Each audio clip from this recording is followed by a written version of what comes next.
오늘 수요 밤 기도회와 더불어 우리 심야 기도회를 앞당겨서 함께 오늘 드리게 됩니다. 오늘 설교의 제목을 같이 따라해 주시겠습니다. 성령의 능력으로. 시작. 바제를 앞두고 저의 심경은 다윗의 심경과 좀 비슷합니다. 다윗과 그의 백성들이 성전 건축을 이제 앞두고 이제 재료를 넘치도록 드릴 때였죠. 다윗은 성도들의 그런 백성들의 자원하는 마음을 바라보면서 이렇게 기뻐했었습니다. 역대상 29장 14절 보시면 나와 내 백성이 무엇이기에 이처럼 즐거운 마음으로 드릴 힘이 있었나이까 모든 것이 주께로 말미암아 싸우니 우리가 주의 손에서 받은 것으로 주께 드렸을 뿐이니이다 라고 고백하고 있습니다. 다윗과 그 백성들은 주님이 풍성히 주셨고 또한 주님께 풍성히 드릴 수 있어서 기뻐했습니다. 아직 성전은 완공되지 않았지만 그러나 주님이 주신 기쁨은 형언할 수가 없었습니다. 우리도 주님 앞에서 동일한 기쁨을 누릴 수 있습니다. 왜냐하면 주님은 우리를 예수 그리스도의 십자가의 보혈로 자유케 하여 주셨죠. 그래서 그 자유를 가지고 우리는 우리의 자신을 위해 사는 것이 아니라, 여러분 몇 주간 동안 바제를 준비한 손길들을 보십시오. 그분들은 자신의 돈을 위해 사는 것도 아니었고 또 자신의 몸과 명예를 위해 땀방울 흘린 것 아니었었죠. 오로지 이웃사랑을 위해 또 하나님의 영광을 위해 그렇게 헌신하신 것입니다. 그 헌신 자체가 얼마나 우리가 누릴 하나님의 기쁨이고 자유함인지 모릅니다. 자유함인지. 주님이 우리 가운데 이런 자유를 주셔서 우리는 우리 자신을 위해 살지 않고 이웃을 위해 땀방울 흘릴 수 있는 여유를 허락해 주셨습니다. 우리가 드리는 재능, 또 연합의 마음, 열정, 사랑, 모든 것들은 다 주님이 우리에게 부어주신 것입니다. 그래서 우리는 그 부어주신 그 자유로 인하여서 기쁨으로 하나님 앞에 1박 2일의 삶을 예배로 드릴 것을 지금 기다리고 있죠. 얼마나 감사한지 모릅니다. 우리 복음의 그 자유를 주신 하나님, 또 우리 가운데 그 기쁨을 주신 하나님 앞에 여러분 미리 기뻐하시기를 우리 바자 이틀을 앞두고 우리 주 예수 그리스도의 이름으로 축복합니다. 이 바자를 앞두고 우리에게 필요한 단 한 가지 기도 제목이 있다면 그것은 바로 성령의 능력입니다. 성령의 능력. 저는 심야 기도회 약 2주 전부터 성령을 가리켜 창조의 영으로 함께 나누었고요. 또 지난주에는 성령의 근심, 그래서 반드시 우리가 성령을 기쁘시게 하는 삶을 살아야 함을 함께 나누었죠. 오늘 우리는 성령의 능력을 우리 엘리야 선지자의 본문을 통해서 함께 나누고자 합니다.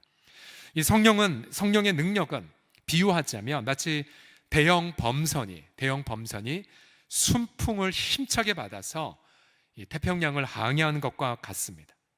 또한 성령의 능력은 여러분 연 한번 날려보셨죠? 연이 바람을 받아서 하늘 높이 비상하는 것과 같습니다.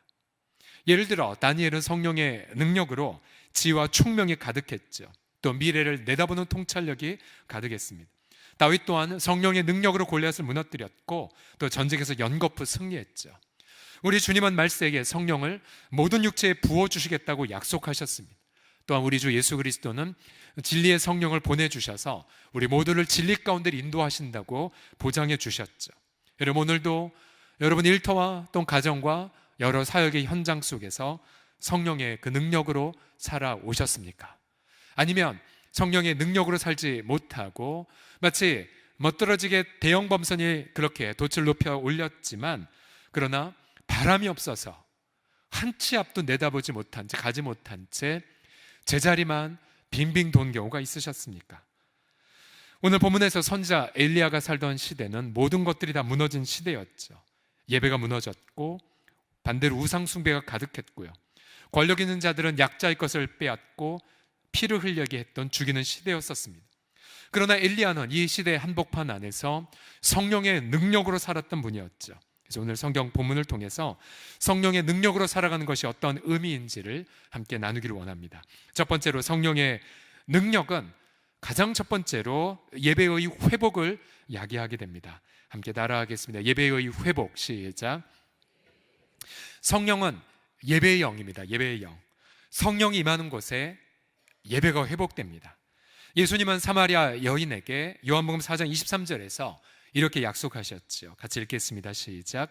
아버지께 참되게 예배하는 자들은 영과 진리로 예배할 때가 오나니 곧 이때라.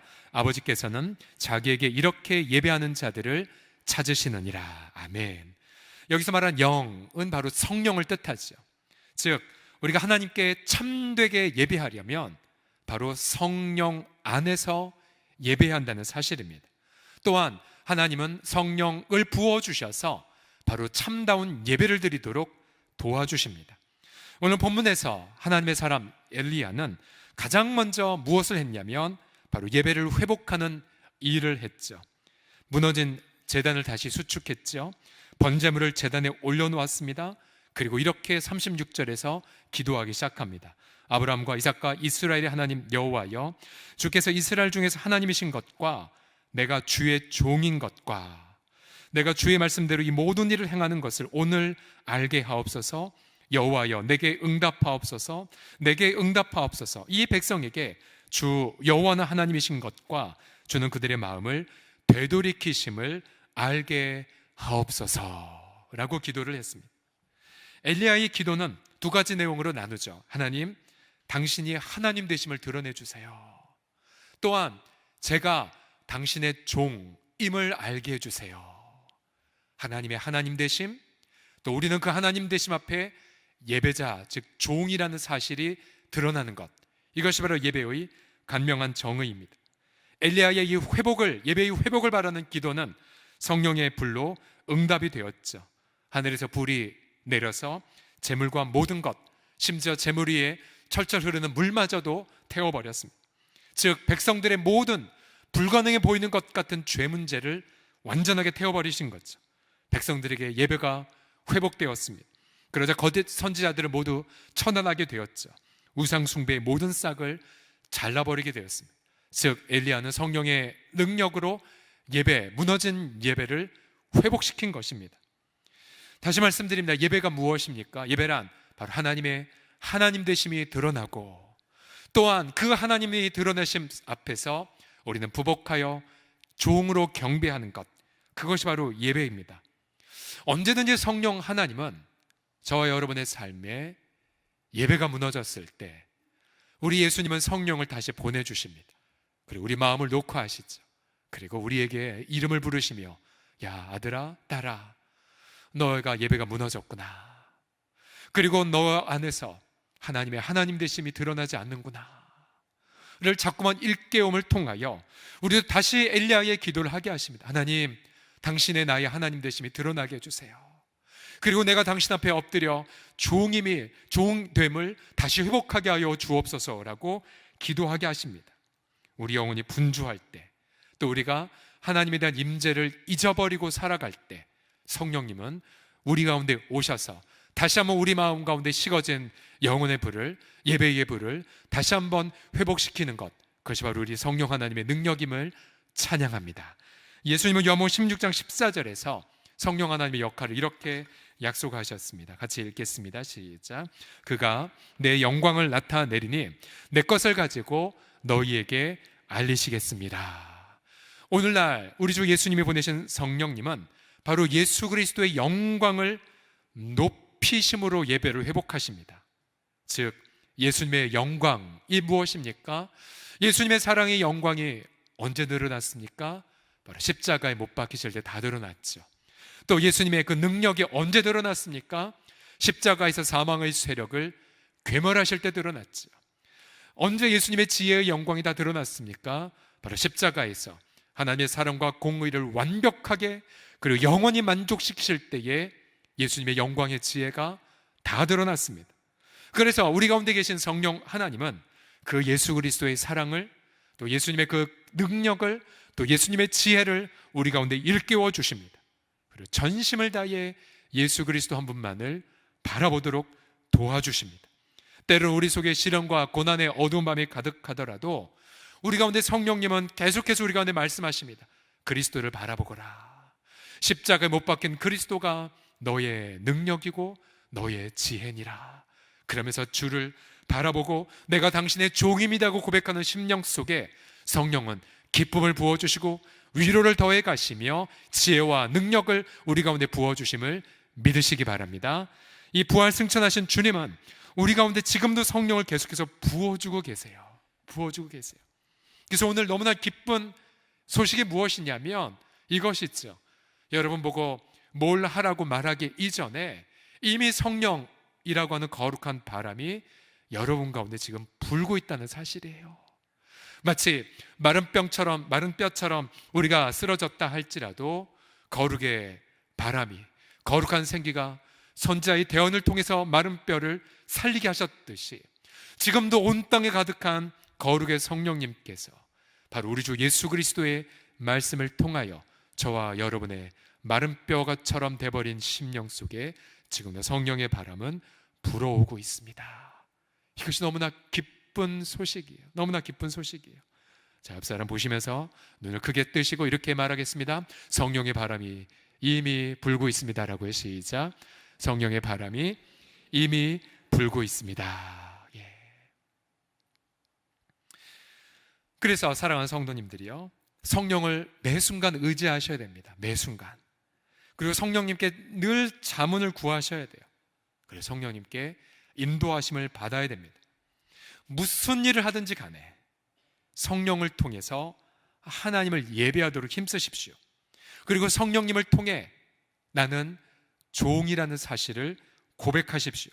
여러분, 그 순간마다 그 잠깐의 찰나의 시간, 주님을 바라보는 그 순간 성령님의 아이디어가 여러분의 지성 속에 가득할 것입니다. 성령님의 그 사랑이 여러분의 가정에 충만할 것입니다. 또 성령님의 의지가 여러분의 그 선한 뜻 가운데 가득히 넘쳐날 것을 믿습니다. 베드로전서 4장 11절 이 말씀을 여러분 경험하게 하실 것이에요. 같이 읽겠습니다. 시작. 만일 누가 말하려면 하나님의 말씀을 하는 것 같이 하고 누가 봉사하려면 하나님의 공급하시는 힘으로 하는 것 같이 하라. 이는 범사에 예수 그리스도로 말미암아 하나님이 영광을 받으시게 하려 함이니 그의 영광과 권능이 세세에 무궁하도록 있느니라. 아멘. 아멘. 우리가 이러한 성령의 능력을 의지하기 위하여 가장 경계해야 될 마음은 무엇이냐면, 다 함께 따라 하시겠습니다. 마음의 분주함. 시작. 예, 마음의 분주함이에요. 마음의 분주함. 즉 성령을 의지하기보다 내 경험과 어떤 내 계획을 신뢰하려는 태도, 그런 분주함이 있을수록 우리는 성령의 그 거룩의 바람을 탈 수가 없습니다. 청년 시절 제가 한 선교단체에서 어떤 어린이 수련회의 조장으로 섬겼던 적이 있었습니다. 무척 할 일이 많았습니다. 어린이들을 돌봐야 되고 밥 먹는 것, 모든 것 앞서서 인솔하고 아이들을 지켰어야 됐고요.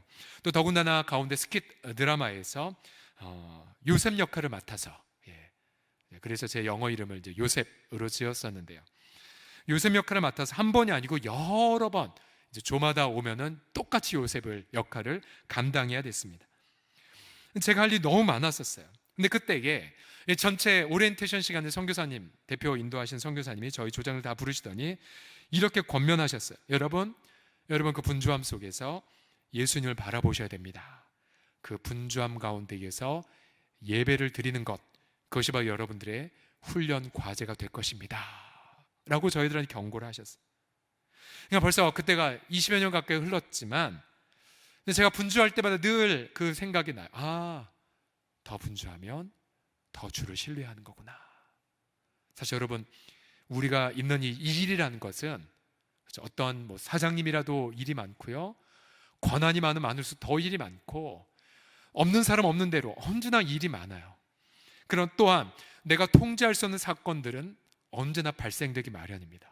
더군다나 또 이 세상에 죄의 악과 악한 어둠의 영들이 있기 때문에 여러분들 어떻게든 넘어뜨리려 하고는 악의 세력은 언제나 있습니다. 심지어 중학교에도 초등학교에도 다 있지요. 중요한 것은 그 모든 분주한 가운데에서도 멈추고 주님을 바라보느냐. 성령님, 내가 당신을 이 시간 예배하니 내게 당신의 영을 부어 주시옵소서. 주님, 어떻게 해야 됩니까? 주님, 도와주세요. 저의 시간은 한정되어 있고 저의 에너지도 한계가 있는데 주님, 이 순간 제가 어떻게 성령을 통해서 주를 예배할 수 있습니까?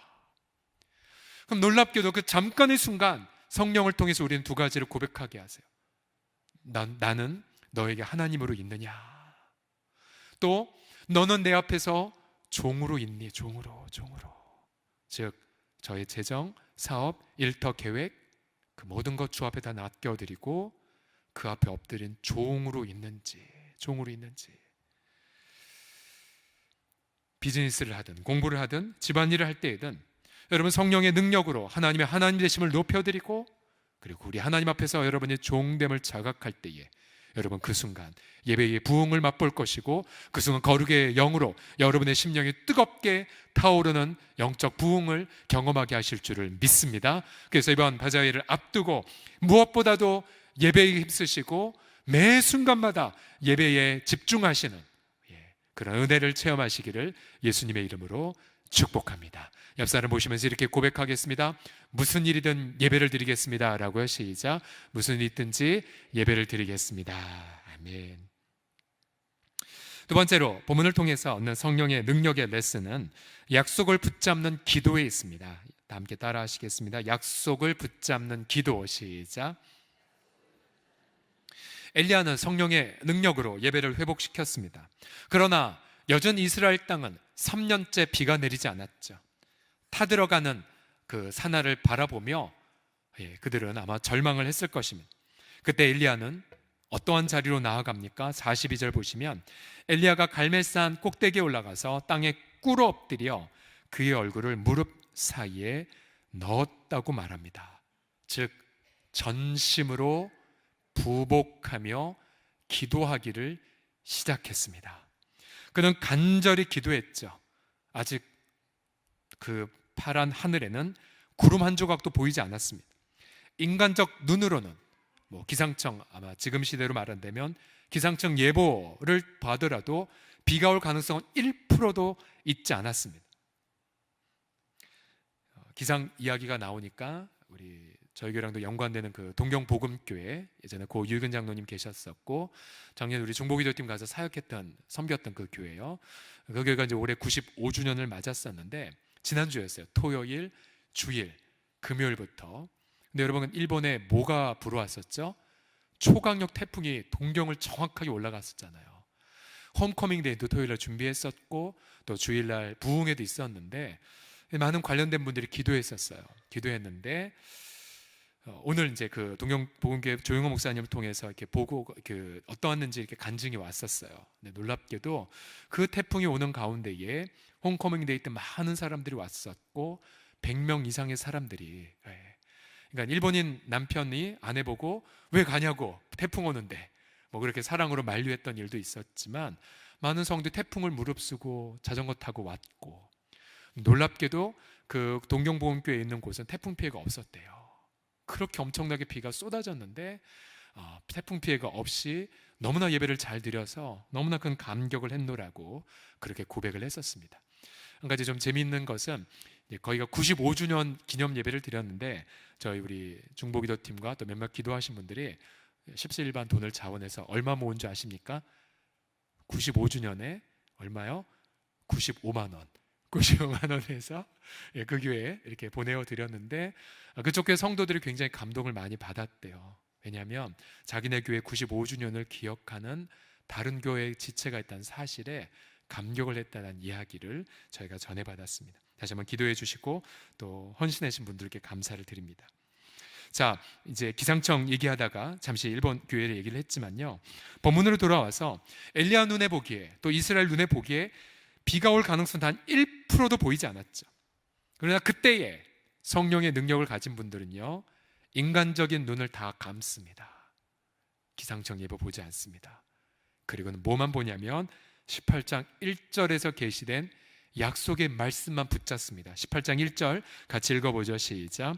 많은 날이 지나고 제3년에 여호와의 말씀이 엘리야에게 임하여 이르시되 너는 가서 아합에게 보이라. 내가 비를 지면에 내리리라. 엘리야는 첫 번째를 순종했어요. 너는 가서 아합에게 보이라. 그 다음 두 번째가 남았죠.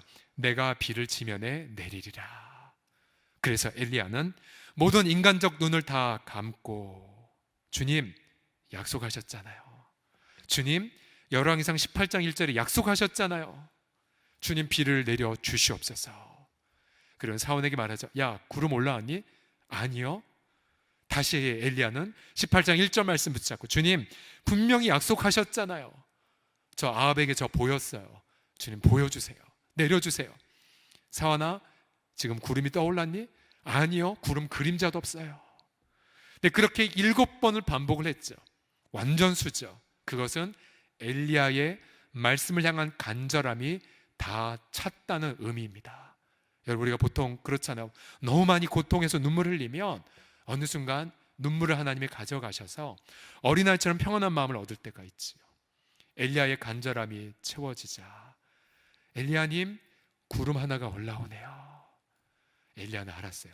야, 빨리 왕에게 마차 속에 들어가시라고, 피하라고.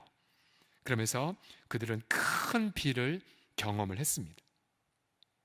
여러분, 성령 하나님은 언제나 우리에게 약속의 말씀을 생각나게 해주신 분이세요. 여러분, 잘 우리의 내면의 메커니즘을 보면 내가 왜 예배하는 마음이 들까?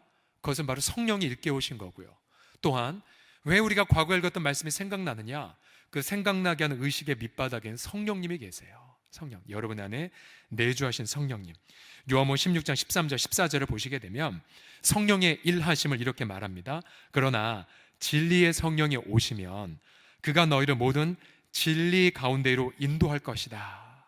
즉 진리 대신 예수님께로 인도하시는데, 성령님이 스스로 말하지 않을 것이다. 오직 들은 것을 말하며 장래를 너희에게 알리시리라.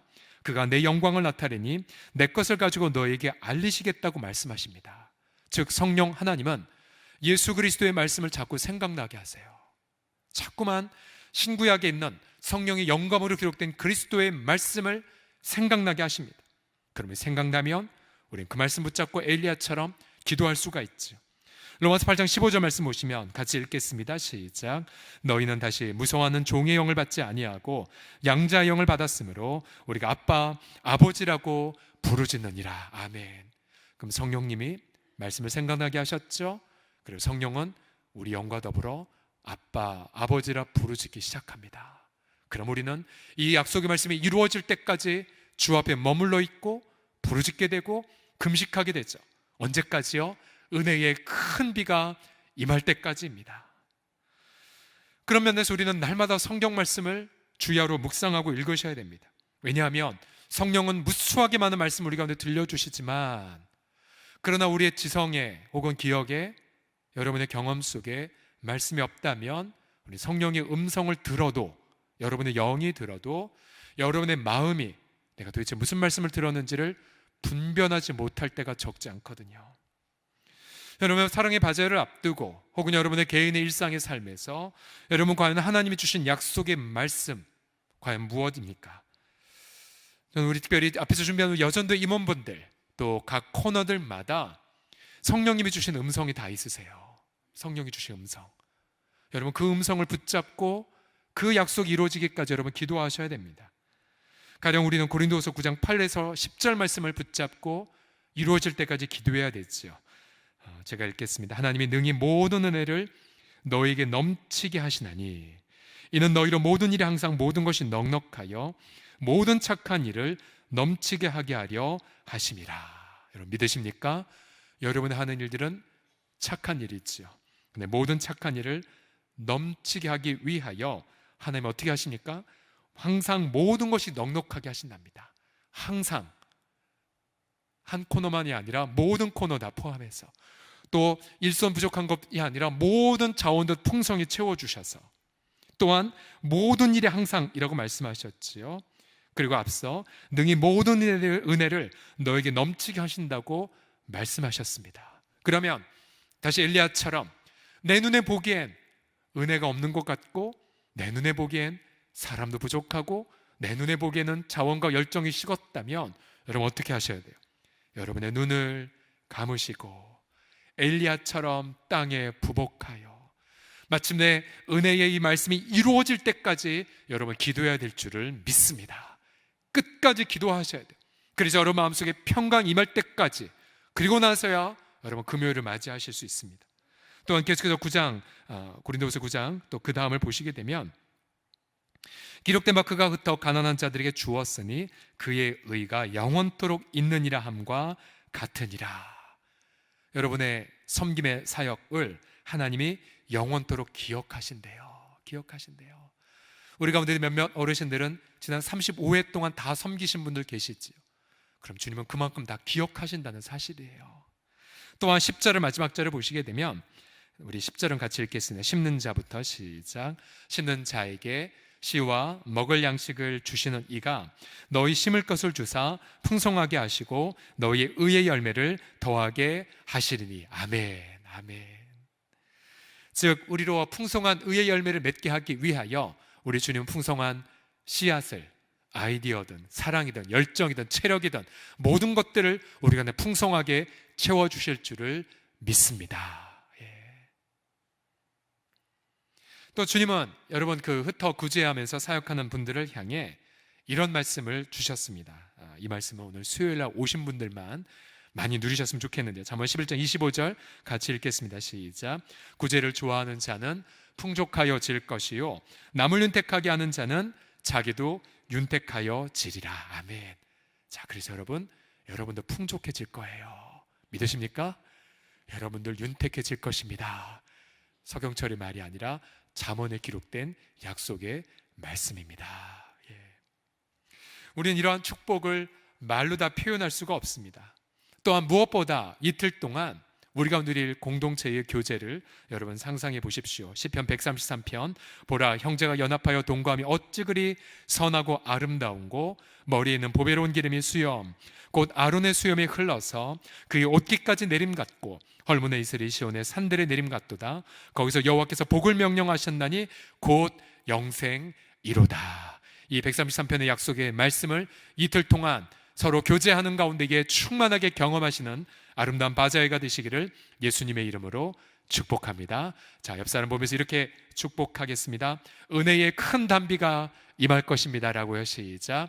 은혜의 큰 단비가 임할 것입니다. 아멘. 마지막 성령의 능력. 첫 번째로 예배의 회복을 가져오고 두 번째로 약속을 붙잡는 기도를 가져온다면 마지막 세상의 길이 되는 힘을 우리가 안에 부어줍니다. 천천히 따라 하시겠습니다. 세상의 길이 되는 힘. 시작.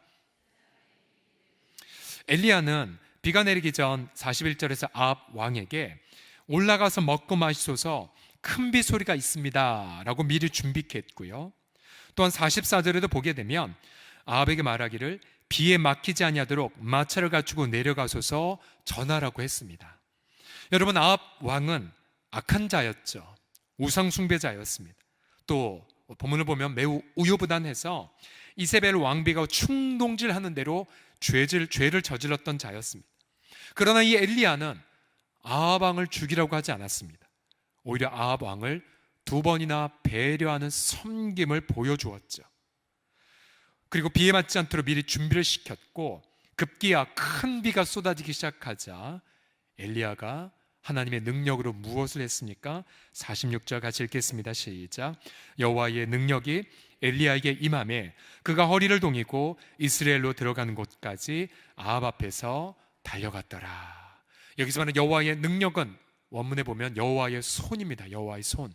여호와의 손은 바로 성령을 뜻하죠. 성령. 즉 성령의 능력으로 예배를 회복시켰고 성령의 능력으로 말씀 붙잡고 기도했던 엘리야가 마지막 그 성령의 능력을 어디에다 활용했냐면 악한 왕을 섬기는 데 활용했습니다. 섬김의 내용은 이것이었죠. 이스라엘로 들어가는 곳까지 아합 앞에서 달려감으로 보였어요. 제가 지도를 준비하지 못했지만 엘리야가 기도했던 곳은 갈멜산, 이스라엘의 동쪽 끝에는 산이고요. 거기에서부터 서쪽 끝이네요. 거기에서부터 이스라엘이라는 평야, 아주 이스라엘의 비옥한 평야를 가로질러 이스라엘이라는 마을까지, 도시까지 구글맵으로 오늘 환산해 보니까 자동차로 55분이 소요됩니다. 약 50km가 넘는 거리입니다. 50km 자동차 도로로. 그러니 그 당시에 비가 오고 질척거리는 가운데서 말이 이끌었다면 훨씬 몇 시간이 소요가 되었었겠죠. 근데 그 비가 내리는 가운데에 엘리야는 성령의 능력으로 마차 앞에 뛰어갑니다. 뛰어가요. 그래서 혹자는 마라토너의 시초가 바로 여기였다 평야라고 주장을 하게 됩니다. 그리스의 마라톤 평야가 아니라 바로 이스라엘 평야였다라고 주장하는 분도 있습니다. 여러분 상상해 보세요. 아합 입장에서 본인 우상 숭배자였고 한때 엘리야를 죽이고자 했는데 근데 성령이 내렸고 선지자들을 악한 선지자는 다 죽었고 근데 칠흑같이 비가 내리는 가운데에 그 선지자가 자신의 가는 길 앞에 뛰고 있는 모습을 수시간 동안 성령의 능력으로 지치지 않은 채 뛰어가는 엘리야를 상상해 보십시오. 아합이 그 마차 안에서 뭘 상상했겠습니까? 자기는 우상 숭배로 길을 잃어버렸는데 저 선지자가 내게 길이 되어주는구나, 내게 길이 되어주는구나, 내게 길이 되어주는구나.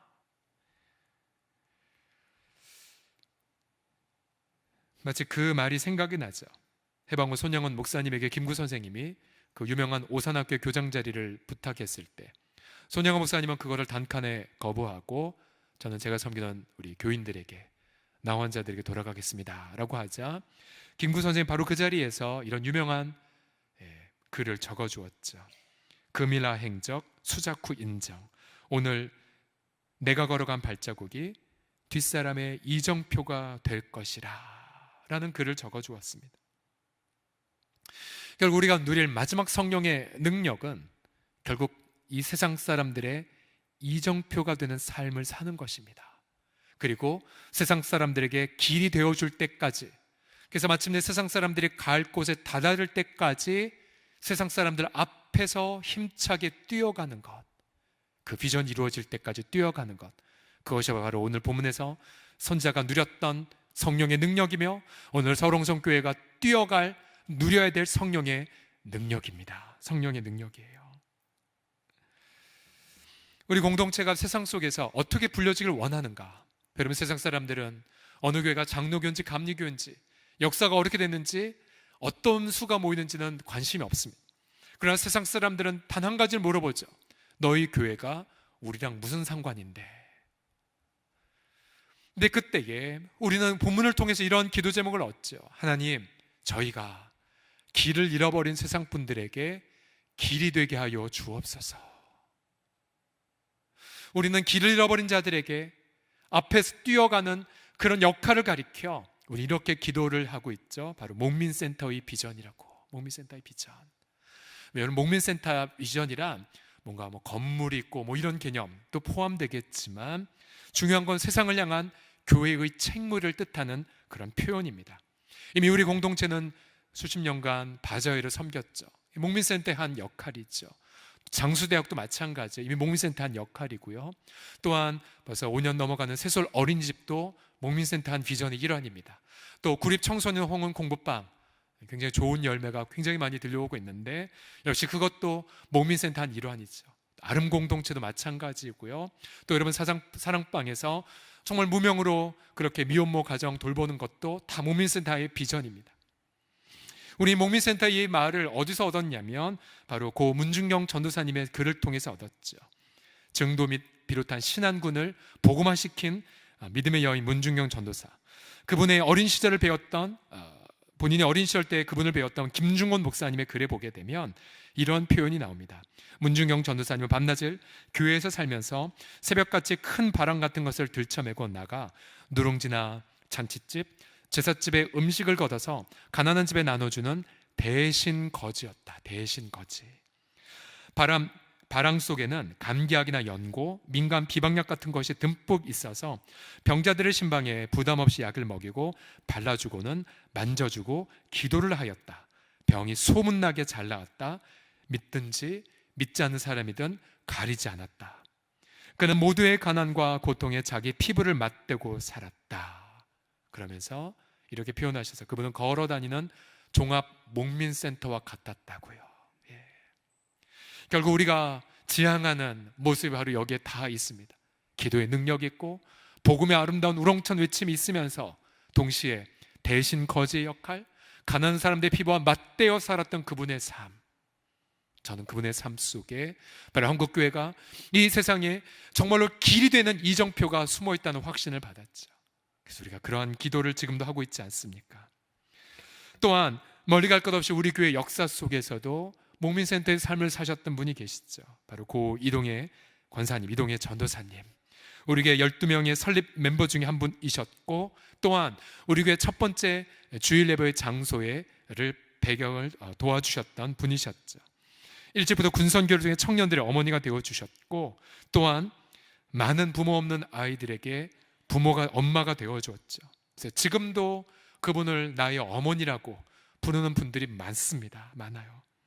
또한 오갈 데 없는 어르신들 돌봐달라고 우리 공동체에 자신의 땅을 기증하셨고, 그래서 저희가 건축의 부채는 다 갚았지만 그 전도사님의 그 사랑의 부채, 또 그분이 우리 공동체 숙지를 안겨준 유산은 여전히 우리에게 부채로 남아있는 것 다 알고 계시지요. 네, 그런 분들이 그렇게 사셨던 건 결코 자신의 힘으로 사신 것이 아니었습니다.